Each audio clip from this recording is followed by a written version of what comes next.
రాగి తోప ఒక మంచి స్వీట్ అండి, నేర్చేసుకుందాం. మరి రాగి తోప తయారు చేసుకోవడానికి కావాల్సిన పదార్థాలు ఏంటో చూసేద్దాం. రాగి తోప తయారు చేసుకోవడానికి కావాల్సిన పదార్థాలు: రాగి పిండి 1 కప్పు, బెల్లం 1 కప్పు, పచ్చి కొబ్బరి తురుము 1/2 కప్పు, నెయ్యి 4 టేబుల్ స్పూన్లు, యాలకుల పొడి 1 టేబుల్ స్పూన్, జీడిపప్పు కొద్దిగా. రాగి తోప తయారు చేసుకోవడానికి కావాల్సిన పదార్థాలన్నీ కూడా సిద్ధంగా ఉన్నాయి. అయితే ఈ రాగి తోప అంటే ఏంటి? ముఖ్యమైన పదార్థం ఇందులో రాగి, పేరులోనే మనకు కనిపిస్తుంది కాబట్టి. అయితే రాగి అనేది బాగా కాల్షియం, మన ఒంటికి కావాల్సిన కాల్షియం అందించేటువంటి పదార్థాలలో వన్ ఆఫ్ ద మెయిన్ పదార్థం అని చెప్పి మనం చెప్పొచ్చు. పసిపిల్లల నుంచి 6 నెలల పిల్లల నుంచి కూడా మనకు పెద్దవాళ్ళ దాకా ప్రతి ఒక్కరికి కూడా రాగి చాలా బాగా సహాయపడుతుంది. దేనికి? కాల్షియం అందించడంలో. సాధారణంగా ఈ రాగి అనేది కాలాల బట్టి మారుతూ ఉంటుంది. ఇప్పుడు వేసవి కాలం అనుకోండి, అంటే సమ్మర్ సీజన్లో మనకు చలువ చేయాలి అంటే అందులో కాస్త మజ్జిగ వేసుకొని తాగాలి. అప్పుడు ఒంటికి మంచిగా తంపులాగా, అంటే మంచి కూల్నెస్ ప్రొవైడ్ చేస్తుంది అనమాట. అదే చలికాలంలో అనుకోండి, అప్పుడు మన ఒంటికి వేడి చేయాలి కాబట్టి కాస్త బెల్లం వేసుకొని, కాస్త పాలు వేసుకొని అలా తాగొచ్చు. అలా కాకుండా పిల్లలకు రోజు పొద్దున రాగి జావ మనం ఇచ్చినట్టయితే వాళ్ళ హెల్త్ కూడా చాలా బాగుంటుంది. డ్రై ఫ్రూట్స్ అవన్నీ చక్కగా వేయించేసుకొని రాగి జావ చక్కగా మజ్జిగ వేసి బాగా నీళ్లగా, తిక్కుగా అస్సలు కాదు, బాగా నీళ్లగా చేసుకోవచ్చు. ఇవన్నీ ఎందుకు చేస్తాము అంటే దీంట్లో అధికమైన ఫైబర్ అండ్ కాల్షియం ఉంటుంది కాబట్టి. అంతేకాకుండా ఈ మధ్యకాలము 50 దాటారు అంటే డయాబెటీస్ లేని వాళ్ళకు కూడా కొత్తగా టైప్ 2 డయాబెటీస్ అనేది క్రియేట్ అవుతూ ఉంది. సో అలాంటి వాళ్ళకు కూడా రాగి చాలా బాగా పనిచేస్తుంది. బికాస్ గ్లైసమిక్ ఇండెక్స్ అనేది చాలా తక్కువగా ఉంటుంది. ఎప్పుడైతే మనకు లో GI ఉంటుందో ఆ పదార్థంలో షుగర్ లెవెల్స్ బాగా తక్కువగా ఉంటాయి. అంటే మనం తీసుకున్న ఆహారం తొందరగా చక్కెరలాగా కన్వర్ట్ అవ్వకుండా అది మెయింటైన్ చేస్తుంది. సో బ్లడ్ షుగర్స్ అనేవి చాలా తక్కువగా ఉంటాయి, మనకు రెడ్యూస్ అవుతాయి. ఇందులో GI లెవెల్స్ చాలా తక్కువగా ఉంటాయి కాబట్టి ఇది మనకు మధుమేహంతో ఇబ్బంది పడుతున్న వారికి చాలా బాగా సహాయపడుతుంది. అండ్ అంతేకాకుండా ఇక vitamin B1, B3, B6, iron, calcium ఇవన్నీ కూడా చాలా అధికంగా ఉంటాయి కాబట్టి ఆరోగ్యానికి చాలా చాలా చాలా బాగా మేలు చేస్తుంది.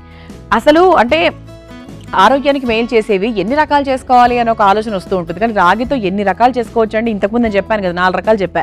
అది కాకుండా రాగితో ఇడ్లీ చేసుకోవచ్చు, రాగితో దోశ తయారు చేసుకోవచ్చు, రాగితో ఉప్మా తయారు చేసుకోవచ్చు, రాగి అటుకులు ఉంటాయి, రాగి అటుకులతో కూడా ఉప్మా తయారు చేసుకోవచ్చు. ఎన్ని ఉన్నాయి, ఇలా స్వీట్లు తయారు చేసుకోవచ్చు, బోల్డ్ ఉన్నాయి అన్నమాట. మరి ఈ రోజు అన్ని వంటలలో మనం చేసుకోబోయేది ఏంటి అంటే రాగి తోప. మరి స్టార్ట్ చేసేద్దాము. దీనికోసం ముందుగా రాగి 1 కప్పు తీసుకొని సిద్ధంగా పెట్టుకున్నాను. ఆ తర్వాత బెల్లం ఉపయోగిస్తున్నాను, ఆ తర్వాత జీడిపప్పు, ఇవన్నీ కూడా ఉన్నాయి. ముందుగా స్టవ్ వెలిగించేసుకుందాం. కాస్త నెయ్యితో జీడిపప్పును వేయించేసుకొని పక్కన పెట్టేసుకుందాం. ఈ బాండి వేడయ్యేలోపు మనం ఏం చేద్దామంటే చల్లటి నీళ్లలో రాగి పిండి కలుపుకొని ఉండలు లేకుండా మిక్స్ చేసుకుందాం. ముందుగా రాగి పిండిని ఒక 3-4 టేబుల్ స్పూన్లు ఉపయోగిద్దాం. రాగితో ఒక లాభం ఏంటి అంటే మీరు తక్కువ తీసుకున్నా కూడా అది చాలా ఎక్కువ అవుతూ ఉంటుంది. మీరు చిన్నప్పుడు గమనించారా, మన పిల్లలకు రాగి పెట్టేటప్పుడు 1 స్పూన్ తీసుకుంటే సరిపోతుంది వాళ్ళకి అని చెప్తూ ఉంటారు. ఇది ఒకసారి బాగా కలిపేసుకుందాం. అంటే చల్లీలలో కలుపుకుంటే మనకి ఏంటంటే ఉండలు కట్టకుండా ఉంటుందన్నమాట. మనం డైరెక్ట్గా మన వేడి పాత్రలో వేసేసుకుంటే ఉండలు కట్టే అవకాశం ఉంటుంది. అందుకు అవకాశం కాదు, ఖచ్చితంగా ఉండలు కడుతుంది. అందుకే ఏంటంటే మనం చక్కగా ఇలా కలిపేసుకుందాం. మీరు రాగి చిన్నప్పుడు మీ పిల్లలకి రాగి జావా అంటే ఎవరికైనా చేస్తున్నప్పటికీ ఇప్పటికీ కూడా మీరు చక్కగా చల్లనీళ్ళలో కలుపుకొని ఇలా నీట్గా మీ ఇంట్లో ఒక విస్కో లేకపోతే ఫోర్కో ఉంటే బాగా కలిపేసుకున్న తర్వాతనే చేయండి.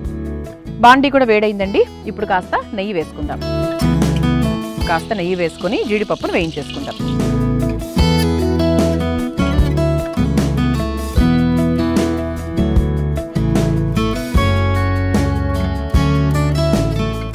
మీకు అందులో కావాలంటే కిస్మిస్ ఇవన్నీ కూడా మీరు యాడ్ చేసేసుకోవచ్చు. ఇలా వేగిన తర్వాత వేయించుకున్న జీడిపప్పును ఒక బౌల్లోకి తీసేసుకొని పక్కన పెట్టేసుకుందాం. ఇది ఎప్పుడైనా సాయంత్రం సరదాగా పిల్లలు ఏదైనా కావాలి అన్నప్పుడు మీ ఇంట్లో పెద్దవాళ్ళు కూడా ఉంటే గనక చక్కగా అందరికీ ఉపయోగపడుతుంది. అంటే కొన్ని ఎట్లా ఉంటాయంటే ఓన్లీ పిల్లలకి మాత్రమే సెట్ అయ్యేటట్టుగా ఉంటాయి, కొన్ని పెద్దవాళ్ళకి మాత్రమే సెట్ అయ్యేటట్టు ఉంటాయి. కానీ ఈ స్వీట్ ఏంటి అంటే పిల్లలు పెద్దలు అందరూ తీసుకోవచ్చు. వేయించుకున్న జీడిపప్పును ఒక బౌల్లోకి తీసేసుకుందాము. జీడిపప్పులు వేయించేసుకొని అదే బౌల్లోకి పక్కన పెట్టేస్తున్నాను. ఇప్పుడు 1 కప్పు రాగికి 1 కప్పు బెల్లం తీసుకుంటున్నానండి. ఇందులో 1 కప్పులో నేను ఆల్మోస్ట్ ఒక హాఫ్ కప్ వేసేసాను. దీంట్లో ఒక 3/4 కప్పు బెల్లం తీసుకొని ఇందులో వేస్తున్నాను. అంటే మరి 1 కప్ అక్కర్లేదు, మరి ఓవర్గా స్వీట్ అయిపోతుంది. మనకి ఏంటంటే మీడియం స్వీట్నే మనం తీసుకుందాం, మరి ఎక్కువగా కాకుండా. ఇది కొంచెం మనకు కరిగిన తర్వాత కావాల్సింటే ఇంకొంచెం మనం నీళ్లు పోసేసుకోవచ్చు. ఇది పాకం రావాల్సిన అవసరం ఏం లేదు, బెల్లం కేవలం కరిగితే సరిపోతుంది. నాకు రాగితో ఏం చేసినా కూడా ఇష్టం అండి. అంటే రాగి సంకటితో చక్కగా పల్లి పచ్చడితో తింటారు, సాంబార్తో తింటారు, తర్వాత వంకాయ మసాలా కూరతో తింటూ ఉంటారు.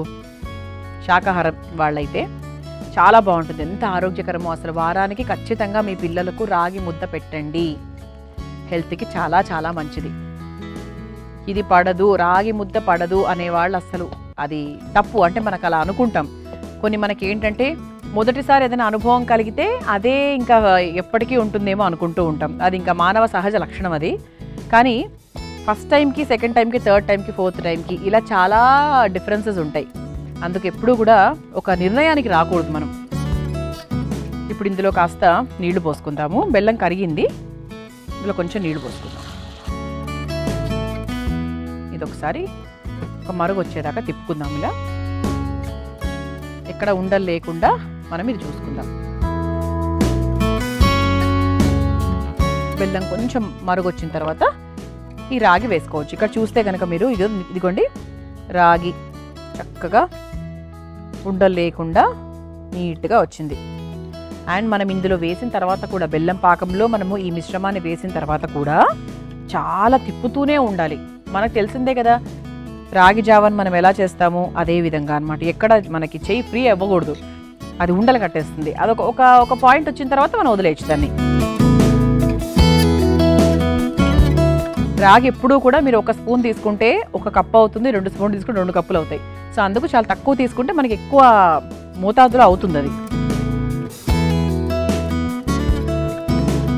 ఇలా కలుపుకున్నటువంటి రాగి మిశ్రమాన్ని ఈ బెల్లం పాకంలో వేసేసుకుందాం.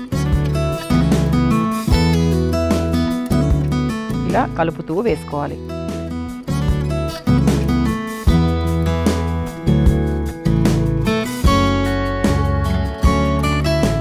రాగులు మనం ప్రత్యేకంగా ఏదైనా మన దగ్గరుండి రాగుల్ని పట్టించుకొని రాగి పిండి తయారు చేసుకుంటే ఇంకా మంచిది. దానికి ఒక ప్రాసెస్ ఉంటుంది, అది మన పెద్దవాళ్ళని అడిగినా చెప్పేస్తారు. యూట్యూబ్లో మీరు చూసినా కూడా మీకు అర్థమైపోతుంది. చూసారా, ఇక్కడ ఎక్కడా ఉండలు రాలేదు. అలా కలుపుతూ ఉండాలి, అలా వేసి వదిలేయకూడదు. మళ్ళీ అలా మనం వేస్తున్నప్పుడు కలుపుతూ ఉండాలన్నమాట.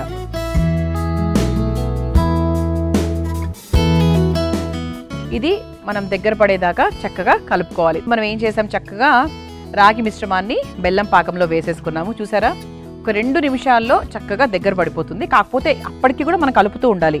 కలుపుతూ ఉండి మధ్య మధ్యలో ఇలా నెయ్యి వేసుకుంటూ కలుపుకుంటే ఏంటంటే రుచి చాలా బాగుంటుంది.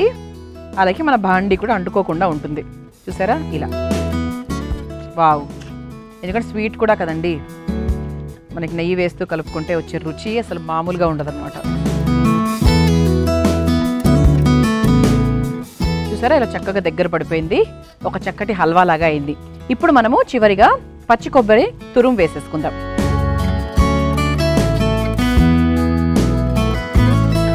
ఆ తర్వాత కాస్త యాలకుల పొడి కూడా.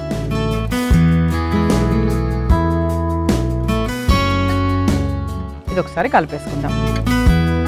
ఇప్పుడు ఇంకా కొంచెం దగ్గర పడుతుంది, అంటే కొంచెం మనకు పక్కాగా హల్వాగా ఫీలింగ్ వస్తుంది అనమాట. అందుకే రాగి ముద్ద తయారు చేసేటప్పుడు కూడా కొంచెం అన్నం వేస్తారు, అంటే కొంచెం ముద్దలాగా రావడానికి. ఇందులో మీరు ఇంకెంత నెయ్యి వేస్తే ఇంకా ఆ రుచి అలా ఉంటుందండి. ఇంకా మీరు మీ ఇంట్లో ఉండే నెయ్యి క్వాంటిటీని బట్టి మీరు డిసైడ్ అయిపోవచ్చు.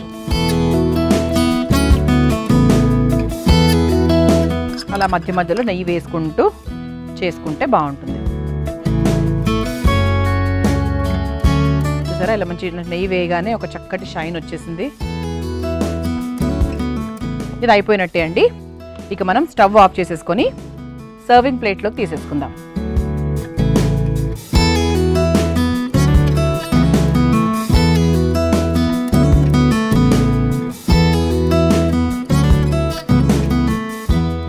చక్కగా హల్వా లాగా భలే ఉందండి అసలు. రాగి హల్వా అంటే ఇలా మనం చెప్పలేదు, తోప దీని పేరు మనం పెట్టింది. కాకపోతే మీకు అర్థమయ్యే భాషలో చెప్తున్నాను అనమాట.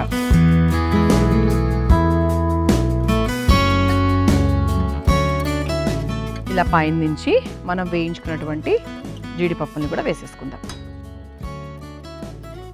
మా ప్లేట్ ఎంత అందంగా ఉందో, మా రాగి తోప ఎంత అందంగా ఉందో, చాలా చాలా బాగుంది యాక్చువల్గా.